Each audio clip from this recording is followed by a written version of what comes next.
తప్పుగా తీసుకోవద్దండి. Thank you. హీరోయిన్లు కూడా అమ్మాయిలే కదా. Thank you so much. Many more to go. చాలా సినిమాలు చేయాలని చెప్పి కోరుకుంటున్నాం. ఇప్పుడు producer of this film Trinath రమణకిని గారిని మాట్లాడవలసిందిగా రిక్వెస్ట్ చేస్తున్నాం. అందరికీ నమస్కారం. First of boys congratulations. సినిమా తీయడం ఒక ఎత్తు అయితే దాన్ని రిలీజ్ చేయడం ఇంకా నెక్స్ట్ లెవెల్. అది దాటి ఇప్పుడు గ్రాటిట్యూడ్ మీట్ వరకు వచ్చాం.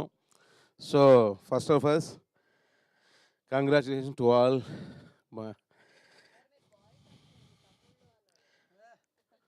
తమ్ముళ్ళు కంగ్రాచులేషన్స్. బేసికలీ కొంచెం మా వాళ్ళు కొంచెం ఆవేశపడ్డారు, పెద్ద పట్టించుకోకండి. ఇదేంటంటే చిన్న సినిమా ఒక 150 సెంటర్స్లోనే రిలీజ్ చేసాం. అది కూడా షోస్ తక్కువ, sorry theatres not centres. Shows కూడా తక్కువ. అంటే జనరల్గా థియేటర్కి వచ్చే ఆడియన్స్ కూడా తక్కువ ఉన్నారు. సో కాబట్టి ఇప్పటివరకు చూసిన వాళ్ళు చాలా తక్కువ మంది చూశారు. ఈ తక్కువ అదే ఎక్కువ థియేటర్స్ రిలీజ్ చేస్తుంటే కొంచెం ఎక్కువ మంది చూసిండే వాళ్ళు. అది టాక్ స్ప్రెడ్ అవ్వడానికి ఎక్కువ టైం పట్టేది కాదు. బట్ మనం రిలీజ్ చేసిందే చాలా తక్కువ థియేటర్స్. ఎందుకంటే చిన్న సినిమా కదా, అంత స్టామినా ఉంది మాకు. సో అందువల్ల ఇది రీచ్ అవ్వడానికి కొంచెం టైం పడుతుంది. ఇమీడియట్గా జెట్ స్పీడ్లో స్ప్రెడ్ అవ్వదు.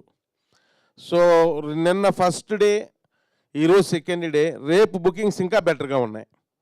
అంటే ఈ చూసిన వాళ్ళు చెప్పి వాళ్ళు రావడానికి కొంచెం టైం ఎక్కువ తీసుకుంటుంది.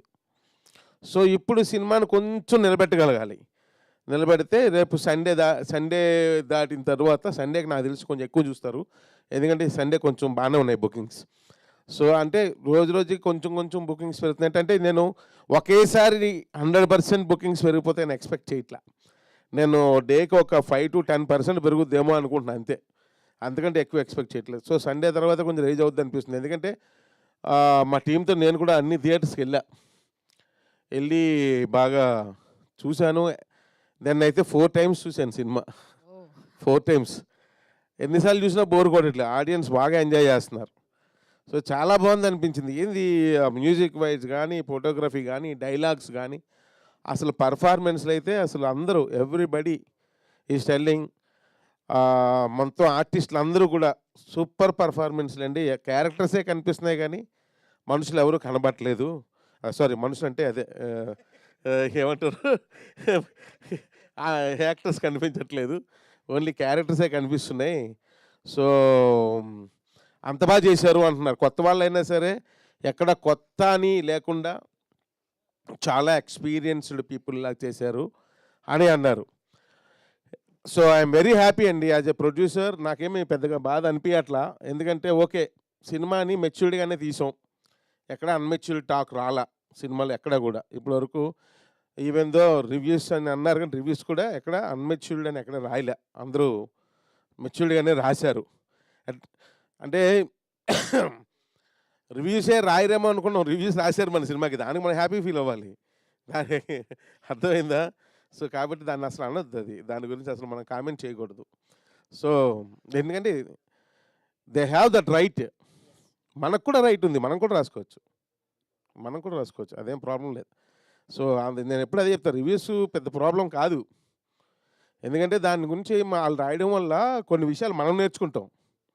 అరే నిజమే, నేను ఈ ఐడియా నాకు ఎందుకు రాలేదు, ఇలా నాకు ఎందుకు తట్టలేదు, నేను ఈ విధంగా ఎందుకు ఆలోచించలేదు, ఇలాంటి కొన్ని విషయాలు మనం నేర్చుకుంటాం.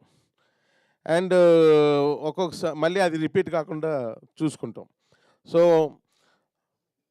ఒకవేళ వాళ్ళు మైనస్గా రాసినా సరే, అమ్మ కొంచెం నేను మెచ్యూర్డ్గానే రాశాను అయితే చేసామని అనుకుంటాం. అది కూడా మనకి రెండు ప్లస్ ఆర్ మైనస్ రెండు కూడా మన కెరియర్కి ప్లస్ అవుతాయి.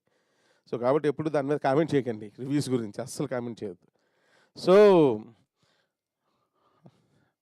ఇకపోతే నేను ఒకటే చెప్తున్నాను, ఎండలు ఎక్కువ ఉన్నాయి, క్రికెట్ మ్యాచ్లు అవుతున్నాయి, ఇలా చాలా కారణాలు ఉన్నాయి. థియేటర్స్ చప్పగా ఉన్నాయి, ఎవరు రావట్లేదు.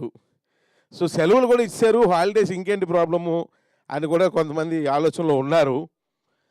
సో సెలవులు ఇచ్చినా సరే ఇంట్లోంచి బయటకు రావాలంటే కష్టంగా ఉంది. ఏసీ వేసుకుని హాయిగా క్రికెట్ మ్యాచ్ చూసుకుంటూ ఫ్యామిలీతో ఉంటే బెటర్ ఏమో అనిపిస్తుంది ఈ ఎండలకి.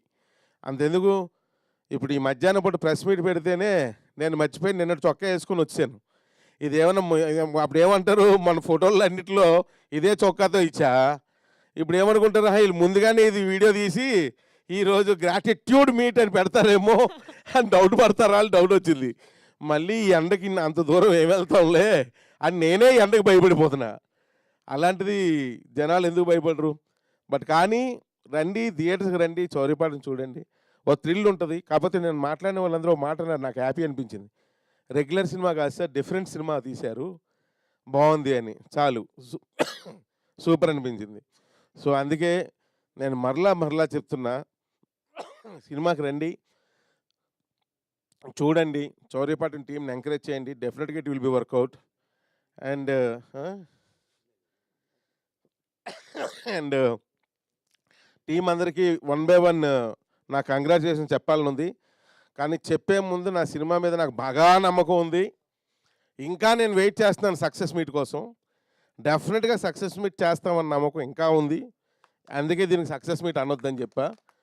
సో సక్సెస్ మీట్ వస్తాం, మళ్ళీ మిమ్మల్ని పిలుస్తాం. ఎండలైనా సరే పిలుస్తాం మిమ్మల్ని. మీరు అందరూ రావాలి. డెఫినెట్గా వస్తుంది, సక్సెస్ వస్తుంది. యూ డోంట్ వరీ, అసలు డిసప్పాయింట్ అవ్వకండి, వస్తుంది అంతే. ఎందుకంటే బుకింగ్స్ చూశాను నేను, నా క్యాల్కులేషన్ కరెక్టే, వస్తుంది. సో సో ఈ యొక్క ఇంత ఎంకరేజ్మెంట్ ఇచ్చిన ప్రతి ఆడియన్కి మనస్ఫూర్తిగా ఎన్ఎన్ తరపున నేను థ్యాంక్స్ తెలియజేస్తున్నాను. అలాగే ముఖ్యంగా ఈ ఎన్ఎన్ ప్రొడ్యూసర్ త్రినాథరావు నకినకి అడ్వాన్స్డ్ హ్యాపీ బర్త్డే చెప్తున్నాను. And happy birthday sir advance. So అయ్యో సో కాబట్టి దీనికి ఈ సినిమా ఇక్కడ వరకు రావడానికి కారణమైన ప్రతి మీడియా మిత్రుడికి, ప్రతి ఇండస్ట్రీ పర్సన్కి, అందరికీ కూడా, అలాగే నా టీం పనిచేసిన అందరికీ కూడా అంటే నేను థ్యాంక్స్ తెలియజేస్తున్నాను. మరలా మిమ్మల్ని అందరికి పేరు పేరున సక్సెస్ మీట్లో నేను నా మనసులో మాటలు షేర్ చేసుకుంటాను. బట్ ఆడియన్స్కి మళ్ళీ రిక్వెస్ట్ చేస్తున్నాను, థియేటర్స్కి వెళ్ళండి, చౌర్యపాటం చూడండి, బ్లెస్ చేయండి మమ్మల్ని. Thank you very much. Thank you sir. Gratitude meet పెట్టారు మీరు. అండ్ డెఫినెట్గా మీ బర్త్డేకి గిఫ్ట్ సక్సెస్ మీటే, మంచి సక్సెస్ అవుతుంది. థియేటర్స్కి జనాలు వచ్చి కూడా చూసి డెఫినెట్గా సినిమా చూసిన వాళ్ళందరికీ కూడా ఖచ్చితంగా నచ్చుతుంది. ఎందుకంటే